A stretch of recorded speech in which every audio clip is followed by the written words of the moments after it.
Amis du Connard du Catch, bonjour à tous. Petite vidéo vite fait par rapport à Monday Nitro. Alors déjà, Monday Nitro exceptionnel. Exceptionnel Raw After SummerSlam. Mais on va parler de 2 points de ce Monday Nitro qui m'a complètement chagriné et qui prouve à quel point le booking de Triple H, ça commence à avoir ses limites et ça commence à avoir de l'incohérence. Première incohérence, Randy Orton contre Gunther, ça a été officialisé. Bash in Berlin, ça a été signé. Serrage de main, voilà. Segment très court. Gunther a fait le strict minimum. Gunther, ça peut être un problème au micro quand même, hein. Attention. Mais attardons-nous sur cette affiche. Oui, je vois venir, les gens vont dire, mais non, mais c'est logique. En plus, Orton, il en a parlé à King of the Ring. Il n'avait pas vraiment perdu avec son épaule, nanani, nanana. Ok. Mais je te rappelle que juste un détail, juste un détail. Randy Orton est à SmackDown, Gunther est à Raw. Et je sais, mais bon, je le dis souvent, moi je ne suis plus un enfant de 15 ans. Donc moi, quand je regarde du catch maintenant, tu m'as, tu m'as, tu m'as donné, tu m'as expliqué des choses. J'écoute attentivement. Je suis pas un gogo qui regarde bêtement. Non, tu m'as expliqué les choses et donc je les ai assimilées. Donc, n'oublions pas qu'il y a eu le draft il y a quoi? Il y a 4 mois. Lorsqu'ils ont fait le draft, ils ont mis en place ici des general managers. Et donc aussi, quand tu as fait le draft, ça veut dire que jusqu'à pendant quoi, 1 an ou 2 ans, jusqu'au prochain draft, tous ceux qui sont à Raw et à SmackDown, à l'exception des championnes féminines par équipe, parce que voilà, c'est pauvre. Mais voilà, là, c'est vraiment une facilité scénaristique qui prouve à quel point, j'en parlais de toute façon au dernier podcast de Tag Team Crew, à écouter sur Spotify, que ce SummerSlam, en fait, à terme, va être une catastrophe.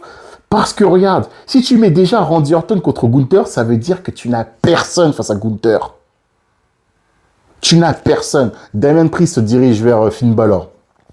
CM Punk, on va en parler. CM Punk, on ne sait pas vraiment. CM Punk, Drew McIntyre, mais bon, ça aussi, ça me gêne un peu. Et Seth Rollins qui s'est fait buter par Bronson Reed. Donc, on va dire peut-être Seth Rollins contre Bronson Reed dans les semaines à venir. T'as qui comme main eventer là maintenant? T'as qui à Monday Nitro? T'as qui pour donner à manger à Gunther? Voilà. Voilà encore une... Ça, ce genre de choses, je suis désolé, mais ça, ce genre de choses, c'était du Vince McMahon. Vince McMahon, qui se réveillait un matin, bon, il faut booster un peu le PLE, il faut vraiment faire des affiches. Allez, bim, un tel contre un tel pour le titre. Parce que, aussi, j'avais pas eu vent de cette interview de Sami Zayn. Lorsque j'avais vu la vidéo de Jérémy Passion Catch, qui a fait une vidéo sur Vince McMahon contre Triple H en termes de booking, il a souligné un point. Sami Zayn avait fait une interview il y a pas longtemps, disant que il se dit sous Triple H, il pourra pas être champion WWE. Pourquoi? Parce que Triple H, en fait, son booking, c'est un booking à long terme, donc une vision. C'est pour cela que, donc, si Triple H, il a des visions dans ses bookings, donc c'est des longs termes, c'est des trucs qu'il avait déjà pensé, quand il avait écrit ses scénarios, il s'était déjà projeté Gunther champion au mois d'août, donc, logiquement, il aurait dû déjà aussi préparer, quand même, on va dire, le terrain pour les prochains adversaires de Gunther. Mais non. Mais non. Donc, voilà. Ta gueule, c'est magique. Ok. Ok. Ça va être un bon match, mais ça n'a aucun sens. Et les quid des General Managers, parce que les General Managers, ils avaient été vendus quand même très fort. Ils avaient été vendus autoritaires. Voilà, par exemple, quand... je sais plus qui venait à... C'était à l'époque de quoi? Des Survivor Series, là? Ou du Judgment Day, je sais plus. quand un tel allait à SmackDown ou un tel à Raw, il y a le General Manager qui venait et fait hey, tu fais quoi ici? T'es pas dans le bon show, dégage, voilà, sécurité, escortez-le et tout. Et là, genre, Orton, il vient, ouais, Triple H, il sait que j'ai pas vraiment perdu. Mais t'as un General Manager! T'en as deux! Maintenant, l'autorité, c'est eux, c'est pas Triple H. Pourquoi Triple H, il a à voir dans les scénarios, là, maintenant? Jusqu'à présent, Triple H, tu l'entendais pas, parce que tu as deux general managers autoritaires, Adam Pearce et l'autre là, quoi il s'appelle, Nick Aldis, qui, voilà, en plus, qui font le taf, et tout le monde sont unanimes pour dire que c'est limite les meilleurs general managers depuis au moins des années, parce qu'ils ont de la personnalité, ils gèrent leur brand, et même ils sont un peu en bisbille, on nous teasait un peu, genre un peu, voilà, guerre de general manager, qui a le meilleur show, et puis voilà. Là, maintenant, bon, ta gueule, c'est magique, allez. On va faire des wildcards, là. Là, c'est bon, là, c'est la porte ouverte, là. Bientôt, là, ça va de nouveau être la porte ouverte. Bon, Cody Rhodes, il va affronter qui? Bon, allez, pourquoi pas en faire un petit Sheamus avec Cody Rhodes pour les titres poids lourds? Parce que Cody Rhodes, il a qui, là, comme concurrence à SmackDown? Voilà. Ensuite, CM Punk. CM Punk. J'avais dit aussi que CM Punk, ça c'est juste mon avis, CM Punk, Drew McIntyre, vu comment ça avait été écrit avec Seth Rollins en tant qu'arbitre à SummerSlam, tout le monde a été unanime pour le storytelling, mais pour moi, j'ai trouvé ça que c'était catastrophique, et là, je maintiens que c'était catastrophique comment ça a été amené, parce que quand j'ai regardé Raw, bon, Punk, quand même, au début, sa promo, elle était pas mal.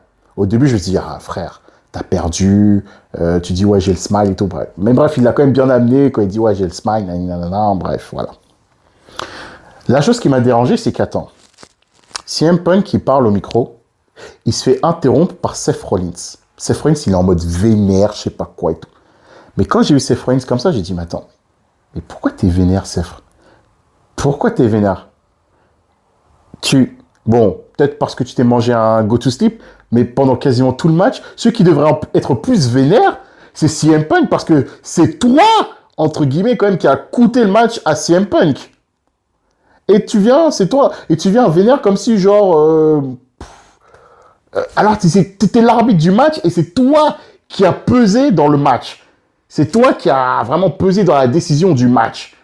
Donc, dans la logique des choses, le plus énervé, normalement, c'est CM Punk envers Seth Rollins. Parce que comme ils ont voulu nous builder le match entre CM Punk et Drew McIntyre à SummerSlam façon Undertaker contre Bret Hart avec Shawn Michaels en tant qu'arbitre à SummerSlam 97, il faut rappeler que dans l'historique, Shawn Michaels, il met un coup de chaise accidentel sur l'Undertaker, Bret Hart retains, dès que l'Undertaker il se relève, il est focus que sur un mec, sur Shawn Michaels. Il veut se venger de Shawn Michaels. Il va au vestiaire pour essayer de courser Shawn Michaels. Et donc après, l'Undertaker, au final, il a oublié le titre et il s'est mis vers Shawn Michaels pour l'affronter ensuite à Bad Blood dans le légendaire Hell in a Cell. Après, il y a Kane qui arrive, on connaît l'histoire. Donc si t'écris comme ce match-là, donc dans la logique des choses, là, normalement, CM Punk, tu te diriges vers Seth Rollins. Tu te diriges plus vers Drew McIntyre. Et aussi Drew McIntyre. Là, je suis un Scott Steiner Matz, là. Drew McIntyre, frère, après le show, pendant les panels, tu viens, plume dans le cul, tu viens, tu dis, c'est bon, j'en ai fini avec CM Punk. CM Punk, c'est bon. Ça veut dire, en gros, il t'intéresse plus. Mais là, tu viens, la plume dans le cul encore en disant ouais les gars calmez-vous et tout. Tu provoques encore CM Punk alors que tu dis que t'en as terminé, tu l'as déboîté. Tu viens encore provoquer CM Punk, c'est quoi ces gamineries encore? Juste à cause de quoi? Le bracelet de l'amitié? Et CM Punk là, bah en fait ouais, la feud de CM Punk, Drew McIntyre va continuer, mais de manière, mais en fait l'écriture en fait, il n'aurait jamais dû mettre Seth Rollins arbitre. C'était déjà tracé CM Punk Drew McIntyre à la longue feud. Donc d'avoir rajouté Seth Rollins, ça a foutu un bordel et une incohérence dans l'écriture. Mais bon, au final, je crois que même lui, il s'est même rendu compte, Triple H, c'est peut-être pour ça que, allez bon, on met Bronson Reed contre Seth Rollins, voilà, Seth Rollins, Bronson Reed, ils ont leur business entre eux, et CM Punk et Drew McIntyre, là, vont continuer leur business. Mais en termes de réalité scénaristique, ça n'a vraiment plus de sens. Leur espèce de triangle amoureux. Tu vois, ce triangle amoureux, ça m'a fait penser quoi? Ça m'a fait penser à dans Les Frères Scott. Lucas, Brooke et Peyton. Oh, Lucas qui veut Peyton. Peyton, elle est réticente. Ensuite, bah, au final, Peyton, quand elle veut vraiment se mettre avec Lucas, et bah, Lucas, en fait, il se met avec Brooke. Brooke, elle voit que Peyton, en fait, elle est amoureuse de Lucas et Lucas, il a vraiment encore des sentiments pour elle. Et donc, après, bim, il va se... Voilà, bref.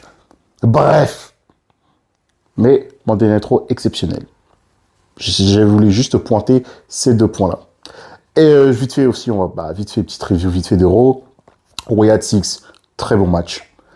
Contre American Made, je crois, c'est ça le nouveau nom du clan de Chad Gable. Musique, la musique elle est parfaite. Musique parfaite. Chad Gable écrit avec le siglet United States. Parfait. Les tenues parfaites. Wyatt Six, voilà. L'ironie du sort, quand je regardais ce match, c'est que Joe Gacy, là, dire que Joe Gacy, là, maintenant, il est tiré, mais alors que les gens les traitaient du Bray Wyatt du pauvre. Ça fait un peu sourire, quand même. Ouais, c'était bien. Judgment Day, la foule était chaude sur l'arc Judgment Day, là. Quand Damian Priest affronte JD McDonough, il se fait déboîter par le New Judgment Day. Après, il y a Rhea Ripley qui arrive. Oh, les pop, elles étaient malades. Baltimore, ça se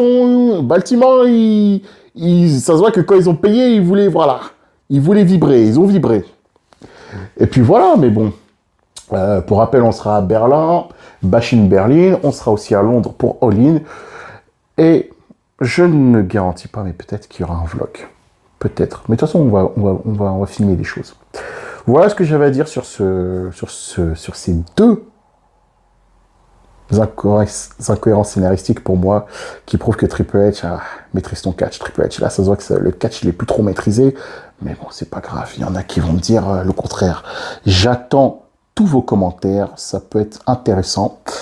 Voilà. Dites-moi ce que vous pensez encore du booking de Triple H en commentaire et de ce que vous pensez de ce Scott Steiner Matt que je vous ai pondu. C'était votre ami du canard du catch. Merci d'avoir suivi cette vidéo.